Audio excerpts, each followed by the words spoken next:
or something like that.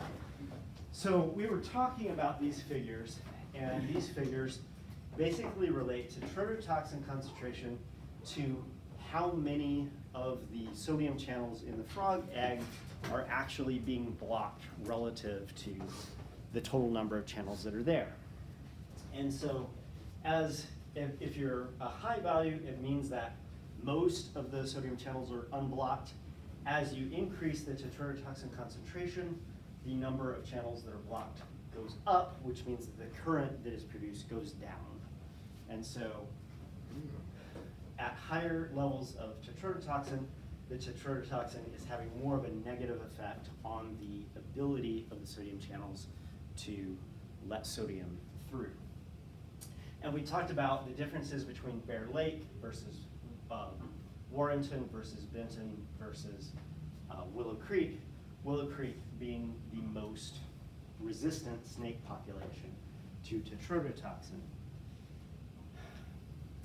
This figure, what's on the x-axis here?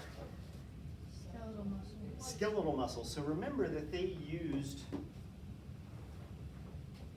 both DNA that was pure snake DNA and also DNA that was a chimeric DNA between snake DNA and human DNA. And the reason that they used the human DNA is most of the sodium channel was human DNA, and they only changed out that last part that was domain 4 of the protein. And I'll show you another image of the protein structure here in a few minutes. But the reason for that was so that they could control for unknown sections of the genome of the snake that they weren't aware of. So there might also be other mutations in those first 3 domains of the sodium channel, but they didn't study those. They only studied changes in the 4th domain because they thought that those were the changes that were most important. And so the human DNA actually serves as kind of a control, because any mutations that occur among the snake populations in those first 3 domains are not present because it's all human DNA. And humans have humans have non-resistant sodium channels. Did you guys pick up in this paper about what they know from the development of rats? They mentioned this just in passing.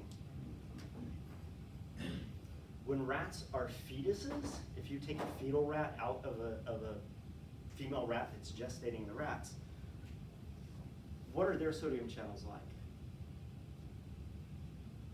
And this gets back to gene expression. They mentioned this just in passing. You might not have caught it. During fetal development, rats have mostly tetrodotoxin-resistant sodium channels.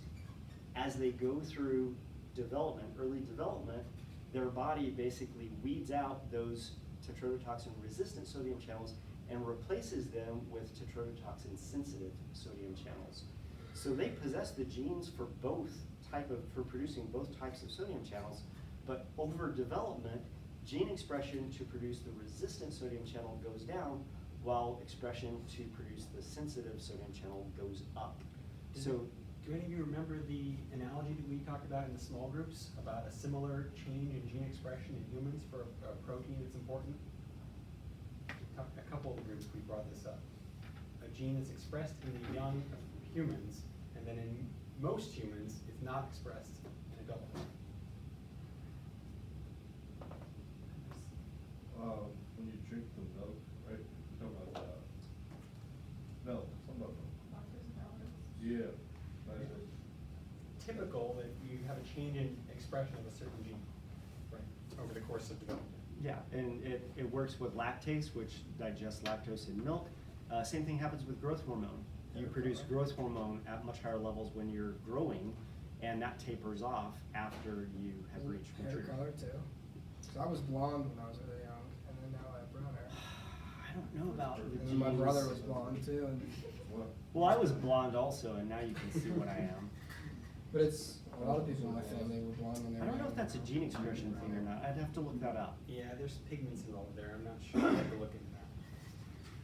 So they have these cloned sodium channels. They took these sodium channels, they put them into a frog egg, got the frog egg to express them, and they measured how tetrodotoxin affects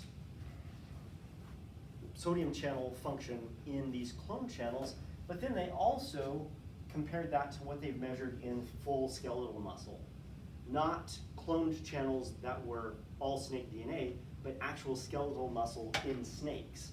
And what they found was that these two things are correlated with one another, which tells us what about the cloned sodium channels relative to sodium channels that you would just find in a normal snake running around in nature.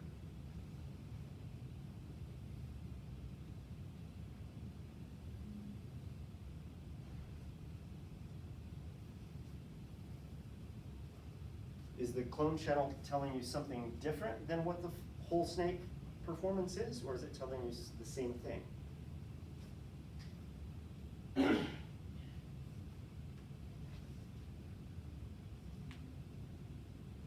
thing, except that one in the top right is weird. Yeah, it's telling you the same thing, except that there's a lot more variation in Willow Creek than there are in some of the other ones. But because it's positively correlated, clone channels behave kind of like whole snake DNA, or whole snake muscle does. Clone channel behaves like whole snake muscle does. Clone channel behaves like whole snake muscle does. So are the mutations that they put into the chimera, are those the ones that are primarily responsible for resistance, or are they just a little bit responsible for resistance? If you remove all other snake DNA and use a normal human sequence that's not resistant at all, and you just put in those handful of mutations from the snakes into this clone, does it represent well, does it match well to the snake's natural channels? Yeah. Yeah, it does. So chances are it's those mutations that are in domain 4 that are really responsible. So let's pay attention to that. Skip this. This just shows you that you can plot a phylogenetic tree for a sodium channel in the same way that you can plot a phylogenetic tree for a group of species, but it's really not that important. This is a terrible image of the protein that was actually in Gaffney et al. 2005. Here is a better version that was in another paper in Feldman 2009. But what you see here is you have subunits of the sodium channel, subunit 1, subunit 2, 3, 4, 5, and 6. This is the membrane. This is the outside of the cell. This is the inside of the cell. So these proteins span the membrane. They're called transmembrane proteins because they go all the way across the membrane. And this protein is divided into domain 1, domain 2, domain 3, and domain 4. In the publication, the domain numbers were shifted down a little for whatever reason, and I don't know why. But this is domain 1, domain 2, domain 3, and domain 4. And domain 4 is the one that they were interested in, and they were in particular interested in these 4 mutations because those are the 4 mutations that are found at Willow Creek, which at this time was what they thought was one of the most resistant populations of garter snakes. Of the garter snake populations that they looked at in the paper that you read, the Gaffney paper, all of the populations had this mutation, but only the Willow Creek population had this mutation, and that mutation. So it's useful to actually look at what these amino acid changes are. So I don't expect you to have had a course in biochemistry yet. I don't expect you to have had a course in cell molecular biology yet. But we're now down in the realm of talking about molecules, so we need to talk about proteins a little bit. So the 2 proteins, well, the protein that I want you to pay the most attention to is the protein that occurs at residue 1568. So in a protein, they number the amino acids from 0, well, from 1, the first amino acid, to however many amino acids are in that protein sequence. And at 1568, in non-resistant populations, aspartic acid is at that position, and it is replaced by asparagine. And this is what aspartic acid looks like, and this is what asparagine looks like. And in this case, what you have is in aspartic acid, you have this oxygen hanging out here, where it has a negative charge on that, and it's replaced by an amine group right here, which doesn't have a charge on it. Or if it does have a charge on it, it ends up with a positive charge. So if you look at a table of all of the amino acids, you'll see that they classify amino acids as to whether they're nonpolar or polar. What do we mean when an amino acid is polar, when any molecule is polar? Have a charge. It has a full charge or a partial charge? It has a side that's partially positive and a side that's partially negative. Yeah. So for example, in water,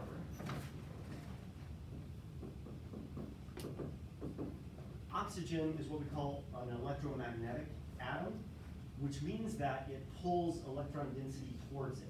And so don't think of electrons as little dots, which is how we oftentimes illustrate them. We'll oftentimes illustrate the electrons as little dots. In this case, oxygen is sharing one of its unpaired electrons with the unpaired electron of hydrogen. Instead, think of these electrons as clouds of space. And in those clouds of space, electrons are zooming around in three-dimensional space.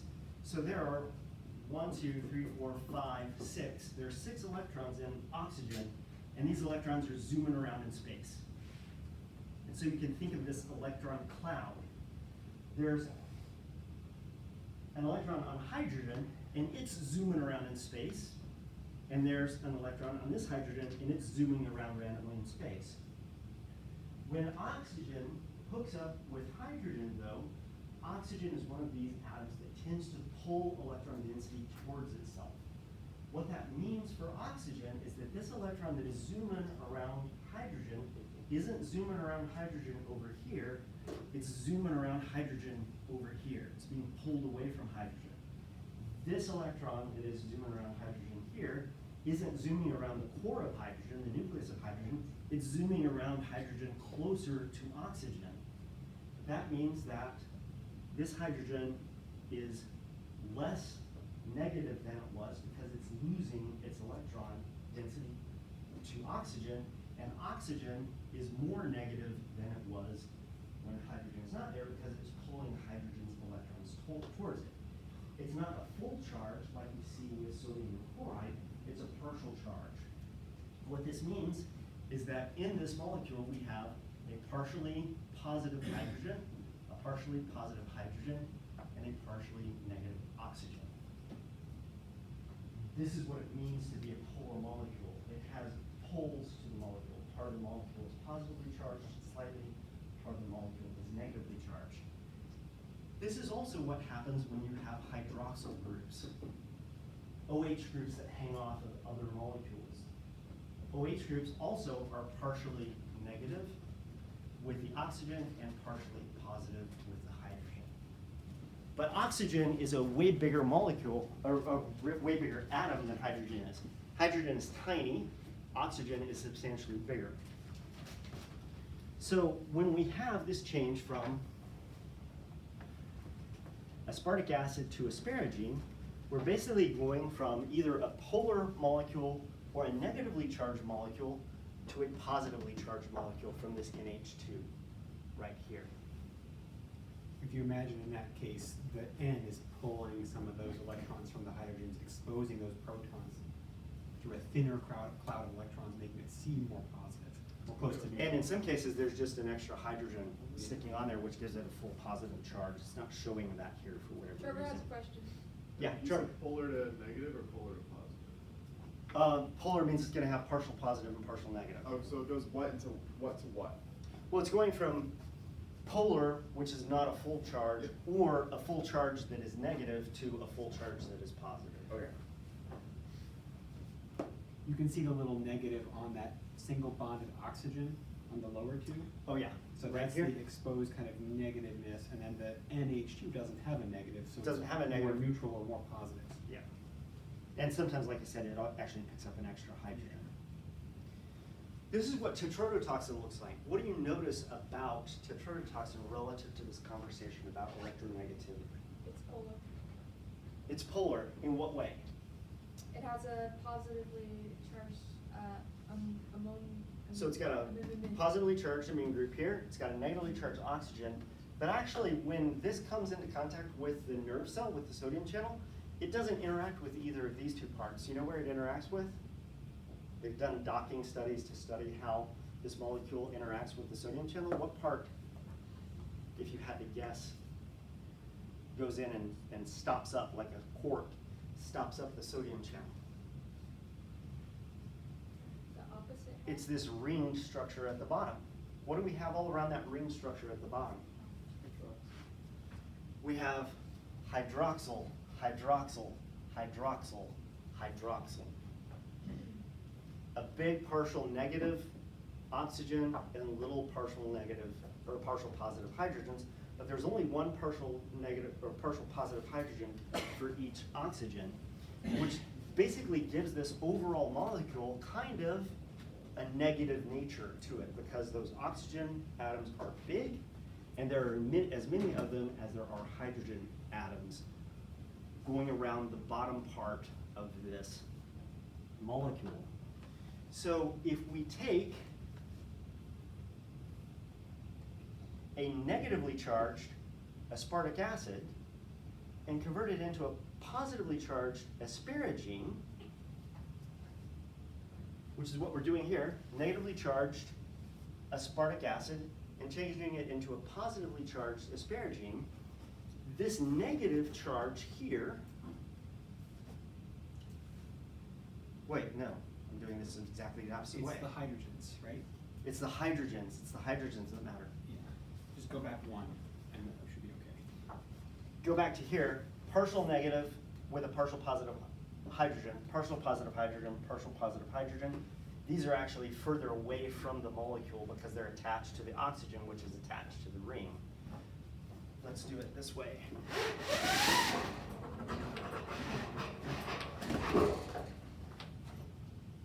Partial positive, partial positive, partial positive, partial positive. So Those you are the would, ones you would that describe matter. the outside of that. As partially compound positive, I as flipped it in my kind brain. of positive.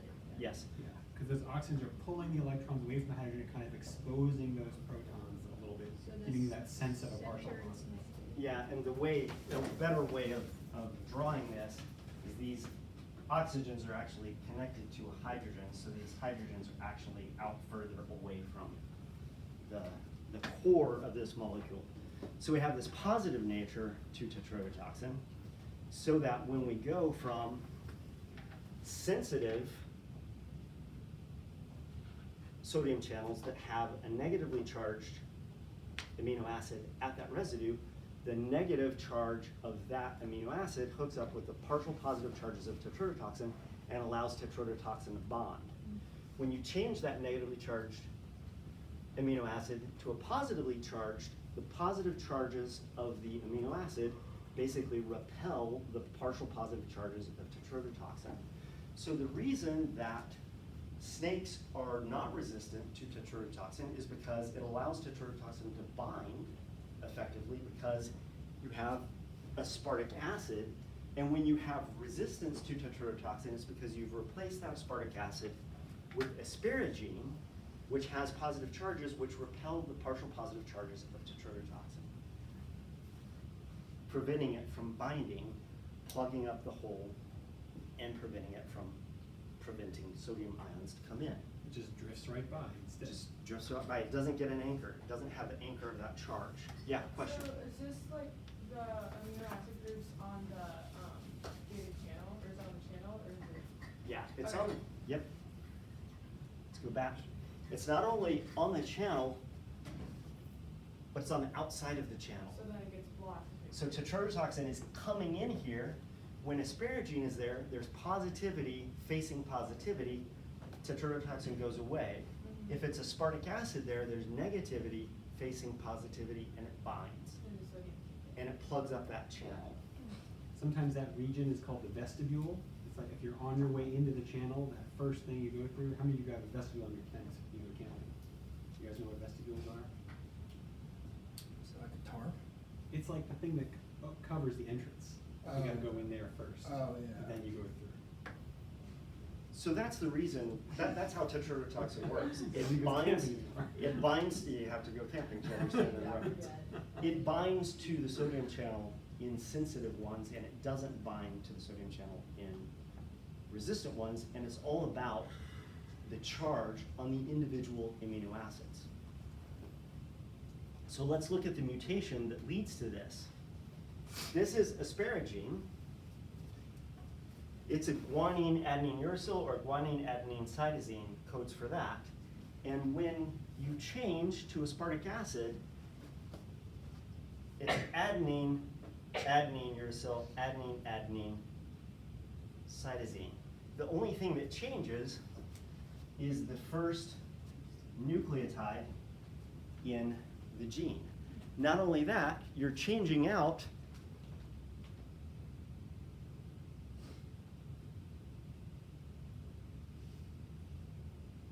a purine for a purine, right? I was going to say ask them. No. I had to think for a minute. You're changing out a purine for a purine. What do we know about changing out purines for purines or pyrimidines for pyrimidines versus trading out a purine for a pyrimidine or a pyrimidine for a purine? What? In terms of mutations, Yeah. No. remember that purines and purines are double ring structures and pyrimidines are single ring structures. If you trade a purine out for a purine, what does that do to the diameter of the DNA molecule? The distance between the two chains. It stays the same. If you change out a pyrimidine for a pyrimidine, what does that do to the distance between the backbones? It stays the same. If you trade out a purine for a pyrimidine, what happens? You have a purine and you put a pyrimidine in there. It gets narrower. Purine, pyrimidine, yes. And if you take out a pyrimidine and put a purine in there, it gets wider.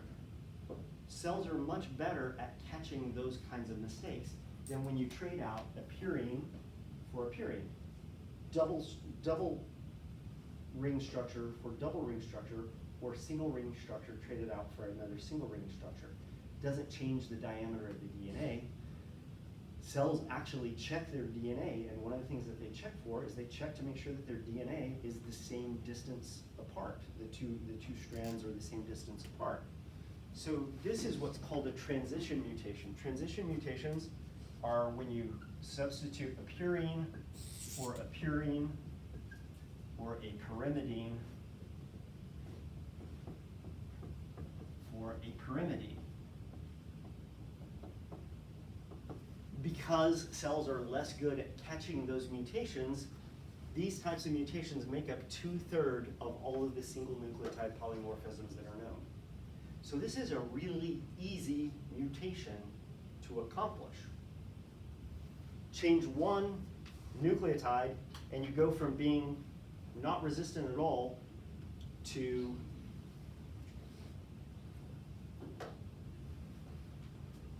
over 100 times more resistant by just changing that to an asparagine. That single change results in that increase in resistance. And it's a really easy mutation to accomplish. It's really easy to stumble into that mutation.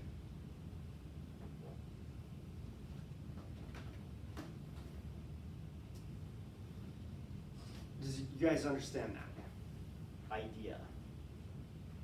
What's SNP? Single nucleotide polymorphism. It's when you have a mutation of just a single nucleotide in your DNA.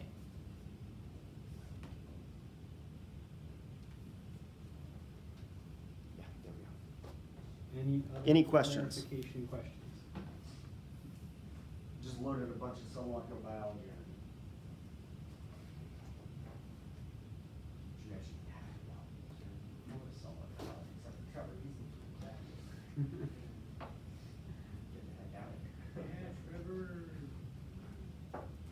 Okay, so Yes. aspartic acid, bad.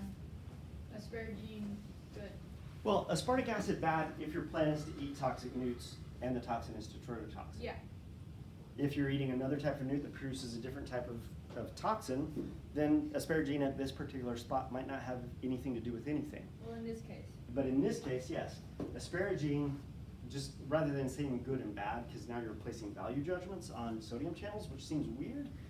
Because sodium channels are just sodium channels. aspartic acid, not resistant. Yeah. Asparagine,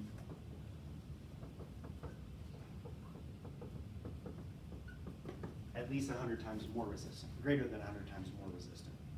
And it's Okay. because this is a negatively charged molecule coming up against tetrodotoxin, which is positively charged, versus a positively charged molecule that is coming up against tetrodotoxin, which is positively charged. In this case, they bind together, and in this case, they repel one another. If I step on, I'm stepping on your Yeah, go transition, ahead. don't No. tell me to table this, but, so, just to build on what you said, Sonia, what's the problem for a snake with accumulating some of these mutations that confer resistance to the sodium channel? Isn't there a cost of some sort of having resistant sodium channels? A trade-off? That is one way of thinking Slow about cost. snake. So, Get caught easy. back to good and bad, that's a good point, Dr. Judd. This makes you less resistant when you are eating newts, but it also makes you what when you're not eating newts? That's. It makes you faster. This makes you more resistant when you're eating newts, but it makes you what when you're not eating newts? Slower. Slower. So this alters the sodium channel in a fundamental way that it makes the sodium channel function less well. Why? What is a sodium ion?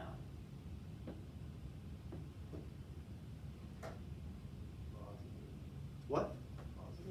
It's positively charged. What do we have here? We have a negative charge coming up against a positively charged tetrodotoxin, which makes them bind. Here we have a positively charged asparagine coming up against a positively charged sodium.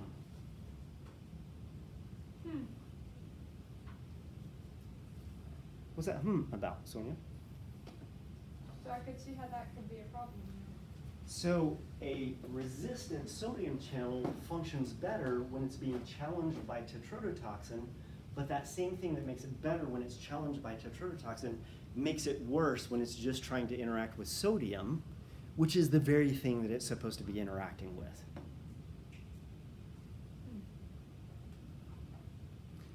More resistant snakes are slower under normal conditions. And it all comes down to the amino acid structure. One of the things we've been trying to get across to you, but it really comes to fruition here in this particular case study, is that knowing just about evolution and ecology isn't sufficient. In order to understand evolution and ecology, sometimes you have to learn some cellular and molecular biology. One of the things we want you to do is we want you to become integrated scientists who are capable of thinking about a problem from a diversity of perspectives. Think about evolution and ecology from a cell molecular biology perspective. Think about cell molecular biology from an ecological perspective. You get a fuller understanding of the system if you're capable of doing those things. It's going to be a while before you take cell molecular biology. You take that next fall, but at that point, remember, why are we studying cell molecular biology? Well, a lot of you are studying cell molecular biology because you want to go on and go to medical school, but if you're not interested in going to medical school and you're more ecologically minded, remember that cell molecular biology has things to teach you. Why did Bush Brody have to start adding people like Shannon Gaffney and Charles Hannafin to their work? Doesn't know much about cell molecular biology. Don't know much about cell molecular biology. They know about snakes. They know about snakes, they know about behavior, they know about evolution. In order to understand fully the system, though, you needed to bring in these other people who knew things that you didn't know. Other questions? Thanks for that lead-in. That reminded me of things that I might not have remembered. This is why we team teach. We're better together than we are separate. Other questions? Yeah. No, No. I Okay. said team. All right, go team. Okay, so what's this paper about, this last paper?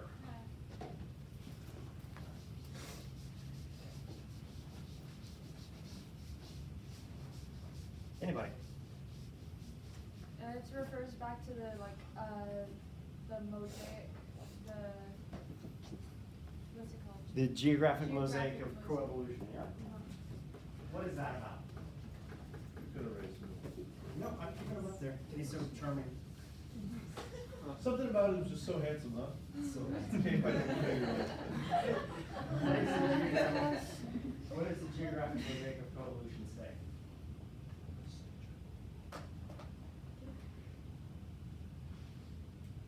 You have a population over here, there's a snake and a newt. You have a population over here, there's the snake and the newt. You have a population over here, there's the snake and the newt. You have a population over here, there's the snake and the newt. There might be some movement of snakes from one population to another, but probably there's a lot more inbreeding among snakes in this population than there is movement of genes from one population of snakes to another. And that also applies to the newts, although these newts do get around quite a lot.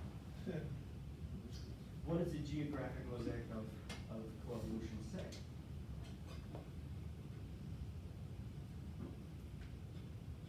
Yeah, what was the analogy for the tiles in the mosaic that we talked about in the small groups? Oh, it's like Come on, Trevor. all It's for Trevor. Yeah, I see it in your brain. I am working on it. I'm tired of speaking.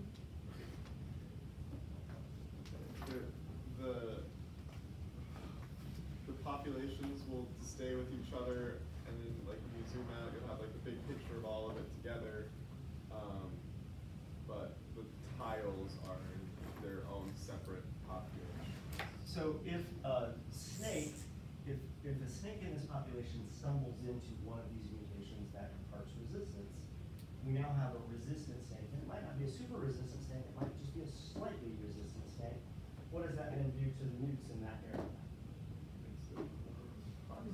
Selection is going to act on the newt newts will become more toxic. That then makes the snakes more resistant, and that then makes the Newt's more toxic. Arms race. and you're off and away. You're off and running in the evolutionary arms race. But what's happening in this population? There's no arms race. Maybe a snake never stumbles into that mutation that causes them to be resistant. They stay sensitive to tetrodotoxin. These newts might produce tetrodotoxin, but they produce it at really low levels. What are you not in? An arms race. You're not in an arms race, so you have non-resistant snakes and you have non-toxic newts. But the reason that that happens is because one of these resistant snakes doesn't move over here. Doesn't pack up his bags, doesn't contact Old Dominion and move. Because they generally stay around the same place. They go back every year to the same hibernaculum. So we can have coevolution and an arms race going on one place and not in another place. Or maybe this population got started down this path 10,000 years ago, and this population started down that path 1,000 years ago. Because they stumbled into that mutation at different times. Which means that these guys may be in the arms race, but they're in the arms race where snakes are considerably less resistant than this population, and the newts are considerably less toxic than this population, simply because they've been in the arms race for a shorter period of time. How do species escape the arms race? We talked about this a little bit last time. And a little bit the first time, I think. I know I talked about it in some groups. What brings an arms race to the end? If like the snake got too overpowered and it was too resistant.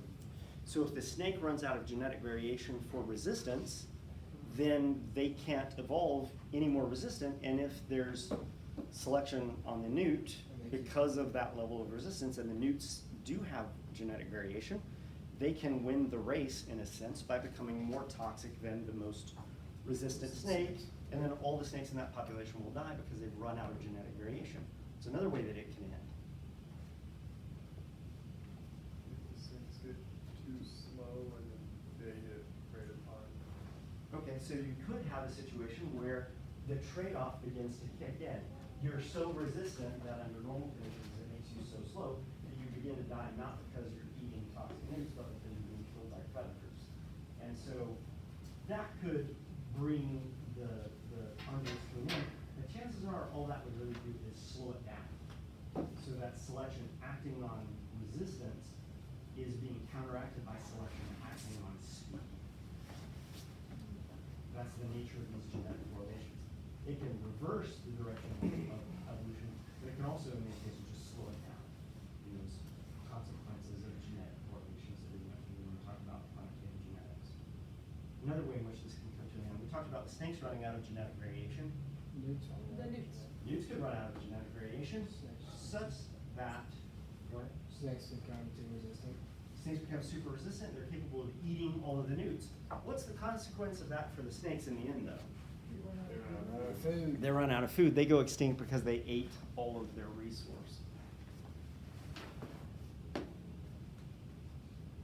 In this paper, they try and map across a wide variety of populations.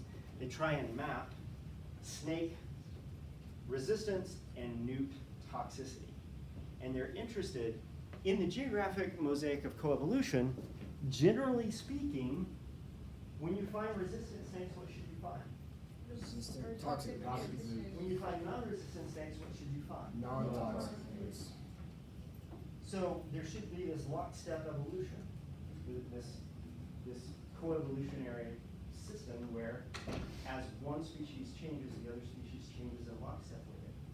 When they actually looked at this, did they find that the predator and the prey were well matched everywhere across the range? No, No. What did they find?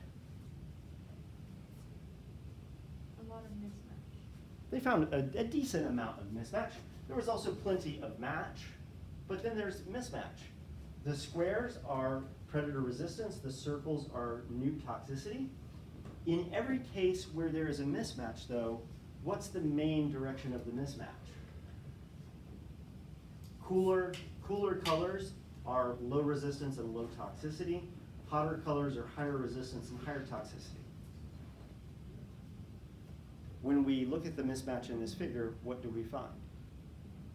The snakes are more resistant than the newt solution. Snake more resistant than newt is toxic. Snake more resistant, snake more resistant, snake more resistant, snake more resistant, snake more resistant, snake more resistant, snake more resistant.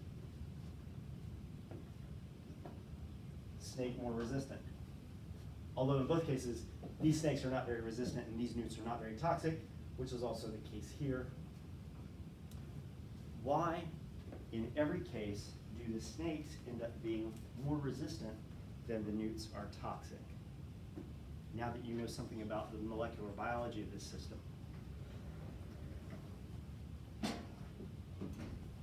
Can the newts just not get more toxic? We don't know hardly anything about the genetics of newts, unfortunately. But that's a possibility. What's another possibility that we do know about? It just feels safer, to be honest. Hmm? It just feels safer to have that cushion. I know that's not it. but- Yeah, evolution doesn't care about feelings of safety. What's the molecular biology by which snakes become resistant? What did you say, Sam? I said, oh God, I was agreeing with you, sorry. That was.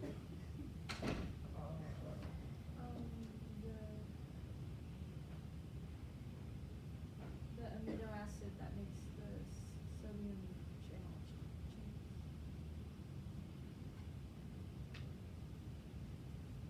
Can you complete the thought?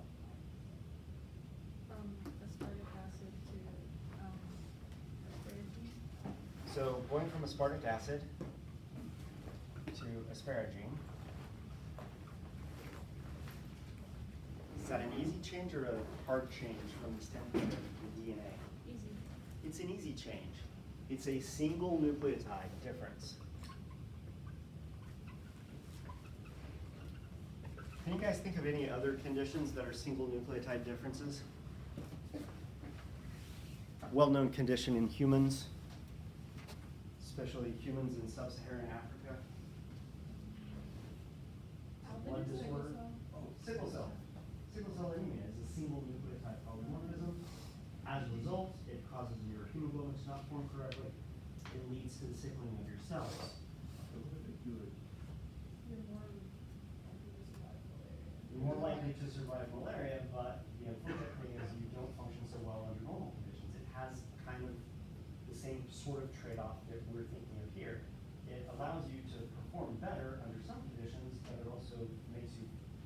course, under other conditions. Interestingly, you guys know about CRISPR? Oh, yeah, genetic changes thing, yeah. Yeah, they CRISPR'd a woman with sickle cell. Cured her. Cured her? Yeah, Wait, what? evidently. Oh, Bro, that's scary. Yeah. I want my kids to be genetically mutated so they're It's- the best athletes. Ass kicking is what it is. A single nucleotide polymorphism takes you from this to being this, which is the difference between being not resistant and 100 plus times resistant. So in these situations where there's mismatch, this is a map of prey toxicity, this is a map of predator resistance. In every case, the mismatch is with snakes being way more resistant than the newts are toxic. So in this figure, this area is snakes are more resistant than the newts are toxic. In this area, the newts are more toxic than the snakes are resistant. And this area, which is this middle 15% to 85% of performance of the two groups, this is where the arms race is actively going on. And in all cases, we don't see any populations in this panel up here. We never see newts winning the evolutionary arms race. We either see a set of populations down here where the snake is not very resistant at all and the newt is not very toxic. What does that indicate in terms of the arms race? It's not going on. It's not going on yet, is it? But over here, we have individuals that are also not in the arms race, but they're not in the arms race because the snakes are way more resistant than the newts are toxic.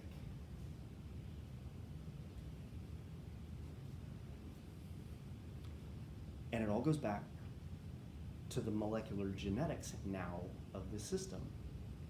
The molecular genetics basically talk about a single nucleotide polymorphism changing. It changes you from aspartic acid to asparagine at that one amino acid. That one amino acid change then causes the snakes to be super resistant to tetrodotoxin, and they do it in one genetic change. It doesn't require lots of changes in the structure of the sodium channel. It just requires that one nucleotide changing that one amino acid, making super resistant snakes. Now, the cost of that is it does what to the performance of that sodium channel under normal conditions? Causes it to work less well under those normal conditions for the same reason that it causes it to work well when it's being challenged with tetrodotoxin. Presumably, in the newt population, the genetics of toxicity are such that there's not one quick, easy mutation that's going to make newts more toxic. If there was, what would you expect to see? some in the orange.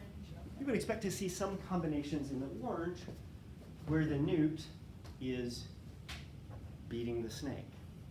There you go.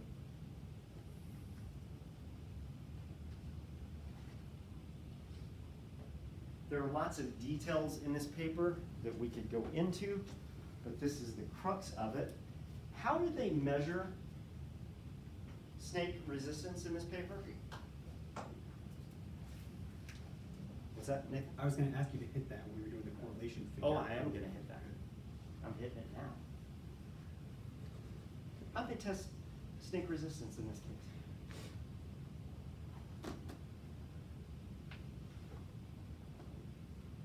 You guys know this.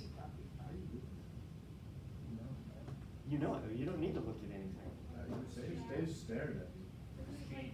Well, it says they gave them a What's up? baseline speed running them on the track, And then they did what to them? gave it a dose of TGX. And then looked at the change, didn't they? They're measuring resistance the same way that they've been measuring resistance this whole time. Stick a snake in a racetrack, see how fast it is. Stick it with a needle with a syringe full of tetrodotoxin, throw it back in the racetrack and see how much it slows down. Nothing's changed. These guys are one-trick ponies. Oh God, you Yeah. could do better. What? You could do better. No, I couldn't. Oh, okay. But they have a good system for measuring resistance. They don't need another trick. That trick is working. It quantifies resistance adequately to do the job. How do they measure toxicity of the newts? You haven't seen this yet because you haven't read all the papers that they've written about the newts. Excuse me, by the size. Not by size. What would be another way that you would collect toxicity data on newts? How much snakes are in the area? You. That's just very direct. Just like chemically get all the toxin out of it. Yeah, so you could take a sample of skin, stick it in a test tube, extract the toxin from that little area of skin, and then based on that, you know how much toxin is produced per square unit of skin. You can then extrapolate that to the total surface area of the newt and know how much toxin that newt is capable of producing. Notice what the units are here. Predator resistance is in terms of dose of tetrodotoxin. Prey toxicity is in quantity of tetrodotoxin produced in milligrams. So they're actually extracting the TTX and measuring how much TTX the newt is actually producing. So it's a very direct measure of toxicity.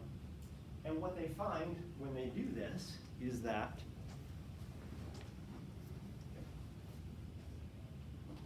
these are a series of graphs from the, whoa, what happened there? My animations are not working, I don't think. This is weird. What happened? Or did I press the button twice? Oh. So at each of these points, it's a correlation between the performance of the snake and the toxicity of the newt. And you see the orange area is here and the gray area is here. This corresponds to this figure here. They've just flipped the axes. And in places where the arms race is going on, a small increase in the toxicity of the newt leads to a big increase, a small increase in the toxicity of the newt leads to a large decrease in the performance of the snake. This is where the arms race is going on. Increase toxicity a little bit, snake slows down a lot. Increase the resistance of the snake, and the newts need to become more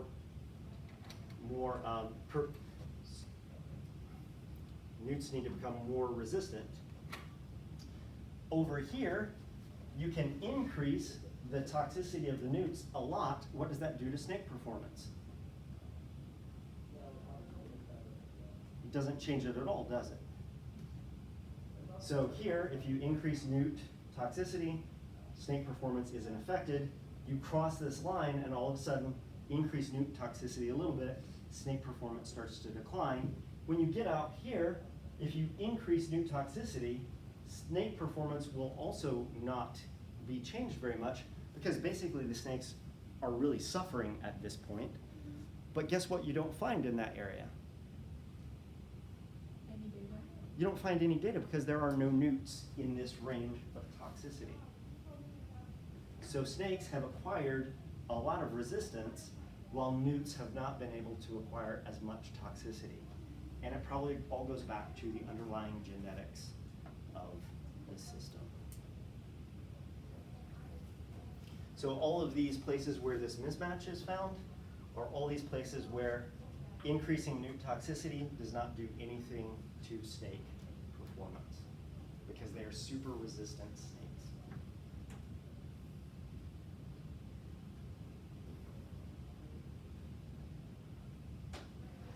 Questions? That's it. We're done. This was good today. I like this. Do you think we'd be able to make, genetically modify the newt to make it more toxic? We know so little about the underlying genetics of newt toxicity. And by so little, I mean so little. So in other species that produce tetrodotoxin, so there's a species of octopus that produces tetrodotoxin, there's a pufferfish that produces tetrodotoxin, fugu. In those species, we know that the tetrodotoxin is actually produced not by the organism itself, it's not produced by the octopus, it's not produced by the fish. It's actually produced by endosymbiotic bacteria that live inside the octopus and inside the fish. As far as amphibians are concerned, they've never found any bacterial endosymbionts, so the thought is that these animals are actually producing it endogenously, they're producing it themselves, rather than it being produced by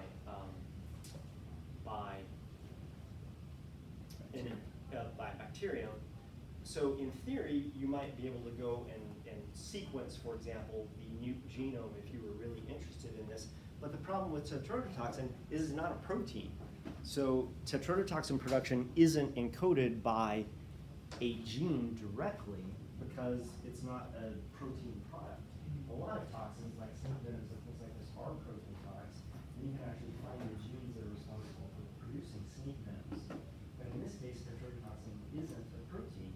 So you would have to go looking for the cellular machinery that would be responsible in synthesizing tetrodotoxin. That becomes much trickier, figuring out, one, how you would take normal compounds laying around the cell of an organism and use those as the building blocks to build tetrodotoxin. There have been a couple of papers published trying to synthesize tetrodotoxin in the lab from common components that are hanging out inside of cells. That has pointed to some enzymes that might be correlated with tetrodotoxin, but nobody's investigated whether those are found in great abundance in newts, for example. Now, newts, like a lot of amphibians, have multiple gene duplications. Newts and salamanders have some of the largest genomes on the planet. And it's because they have a lot of duplicated DNA that they never got rid of over evolutionary time. So they have these huge genomes. So if there are genes that are responsible for assembling tetrodotoxin and creating tetrodotoxin, the difference between not very toxic newts and really toxic newts might just be how many copies they've racked up over time through these genetic mutations that evidently happen a lot in salamanders, for example. Once again, these are all ideas. We don't actually have it from at all. Do you think they become more toxic if we infected them with bacteria? That's the way to fix that? I have no idea. It might just get killed by the Yeah, bacteria. let's not create killer newts, I don't know. I would love Can to. Just two points before we get off and go at the end here. I want you guys to, as you're studying this stuff and thinking about the exam, think back to where we started on this unit. So stuff like about the adaptive landscape and how that connects here, I want you to be thinking about, or at least be thinking about the context in which we talked about those landscapes before. I think one thing that I don't know I've emphasized very well in the past, but I thought might be useful since you guys got this so well, is remember that animation with the little, the blue surface and those adaptive peaks that were different colors, red? And so when the mathematics for those adaptive landscapes were developed, we thought it was a good model of evolution that changes, adaptations happen through the accumulation of very small changes over time. And this is a case where sometimes those changes are stepwise. You get a big jump for one mutation, and it's not always one little nucleotide gives you 1/10 of 1% more resistance. Sometimes there's these stepwise jumps, and you can get up higher those adaptive landscapes and enter these arms races that we were talking about. So think about the nature of these changes, and just realize that when the mathematics of those landscapes were first developed, it was under this idea that evolutionary changes are always little bitty things that move you just a little closer to a fitness peak. Sometimes it can be big jumps, and that's when you have these exciting results. And where it becomes clear, just from looking at the structure of the molecules, what's going on. Last thing, you've been bombarded probably with emails about filling out your idea forms. Fill those out. The provost is very upset if we don't have better than 70% response rates from students. So do those. Keep in mind that those things are a hammer. Have you guys ever used a hammer? Yeah. Claw hammer? Actually, no. Claw hammer is designed for two purposes. One purpose is to drive a nail. The other purpose is to remove a nail. What do hammers do best? They do way better at driving nails than they do at removing nails. In theory, the idea forms are evaluations that are supposed to be used for two purposes. One, to decide if Dr. Gunn and I should be able to keep our jobs. And two, to help us get feedback from you to improve the class. Because it is an instrument that wasn't probably designed for either of those things, it doesn't do either of those things particularly well, but do them anyway. We also put on the Moodle site a evaluation that we want you to fill out that is much more focused on this class and helping us improve this class. It's in the Moodle page at the very bottom. Fill it out thoughtfully, fill it out completely. You will get 20 points added to your final exam. Hey. Not 20 points that get divided by 20 points so that it goes into the grade book as a percentage of something. It goes in as an addition to whatever your score is on the final. If you score 100 points, if you're perfect on the final, on the written part of the final, you will then score 120 points on the written part of the final, and that will be entered in. And that will be divided by the 100 points that final was worth. Why did we do this? To get feedback. Little grade boost. Little grade. We don't care about your grade. I mean, Dr. Jeb might care about your grade. I don't care about your grade. I care about my grades. That's I great. know, you care about your grade. That's wonderful. But because you care about your grade, what are you going to do? I'm gonna do it. You're gonna do it. That's the reason for the points we want you to do it. Because we want to make the course better rather than the course be worse over time. So fill out both of those things. Recognize that they both have different purposes. One is to help us make alterations to the course moving forward. The other one is something that the people over in Curry Policy and they use that to evaluate whether we're going to keep them out. To be clear, even though we don't actually care that much about your grade numbers, we do care about your learning, which is why we're so pleased with how today is going. So we do, both of us care much more about your learning than the numbers we're typing in. So Everyone here gets an A. So do we just email the course? You don't care about the evaluation? Yes. yeah, you Email can it to email us. it to us. It's a writing assignment. It will take some thought. It'll take some time to fill it out thoughtfully. Yeah, so have it filled out and sent to us by the end of the day, that you take your final. And then at that point, you can stop thinking about this class for a little while. Yeah. So if you don't care about our grades, you care about what we're learning. If I say I've learned a ton, give me an A. No, hopefully your grade is an accurate reflection of what you've learned, but keep in mind that learning takes on lots of different forms. Yeah. Part of your grade is certainly your performance on exams, and part of your grade has been your ability to learn how to write. Part of your grade is your ability to follow through on things like getting homework done. And the whole reason that we do homework, and we told you about this at the beginning of the class, isn't because turning in those homeworks boosts your grade. Turning in those homeworks and doing those homeworks helps you understand the material that we're hoping that you learn.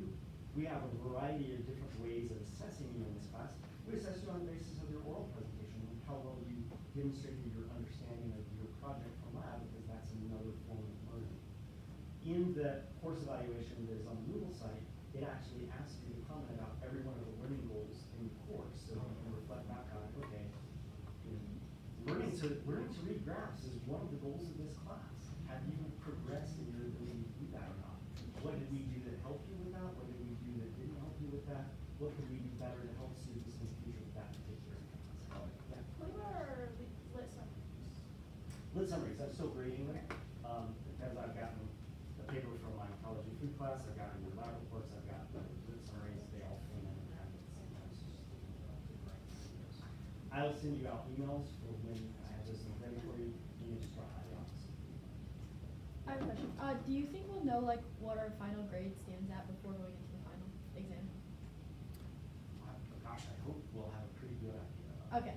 So keep in mind that here in the last 2 weeks, you've had a 75-point oral presentation. You've already got the grade back for that. For me, did you get yours back to your students yet? No, they're not Okay. posted yet. So you got that 75 points. You got 100 points for your lab report. You got 100 points for your peer evaluation. Yeah, I was 200 points for your final. So here at the end, there's a lot of stuff that's Going in. and hopefully you did well with your peer evaluation, because hopefully your peers don't hate you because you slacked the whole time during lab. Hopefully you did fairly well in your oral presentation and got a pretty good grade for that. So the hope is that even though there's a lot of stuff that you're finding out the grade of here at the end, a lot of that stuff is hopefully going to be things that will be beneficial to your grade rather than detrimental to your grade. Now, if you don't turn in your lab report, that's basically the equivalent of 0 on an exam, and that's not good. If you never showed up with your lab group to to gather data and they gave you an 18% on your peer evaluation, that's like getting an 18 on an exam. That's not going to do very well. I hope that you're not in either of those positions.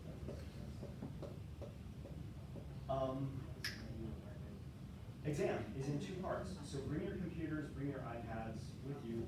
The first part is going to be a written exam that is just like all the other written exams you've had in here, but it's only going to be about the last case study. It's about the same root system. So prepare for that the same way you would prepare for any other test you've taken in here. The second part of the exam is a comprehensive portion. It is multiple choice, not multiple choice. Yo. Because multiple choice just really doesn't agree with computers. It's online, it's on a site called Socrative.